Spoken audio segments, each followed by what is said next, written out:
भ्रष्टाचार निर्मूलनाच्या नावाचा बुरखा पांघरून शासकीय यंत्रणेवर दबाव टाकणाऱ्या एका तोत्या अधिकाऱ्याचा सातपूर पोलिसांनी पर्दाफाश केला आहे।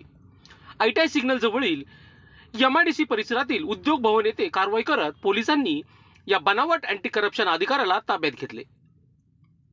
पोलीस हवालदार शेषराव केदारे यांच्या सतर्कतेमुळे हा प्रकार उघडकीस आला आहे। MH15 JX 4886 क्रमांकाच्या कारवर अँटी करप्शन अशी पाटी लावलेली दिसून आली।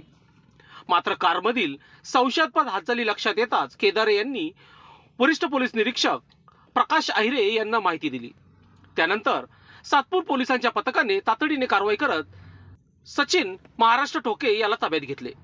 चौकशीत त्याने स्वतःला भ्रष्टाचार निर्मूलन समितीचा नाशिक अध्यक्ष असल्याचा दावा केला। मात्र तपासात त्याच्याकडे बनावट ओळखपत्र आढळून आले। पोलिसांनी कारसह संबंधित साहित्य जप्त केले आहे।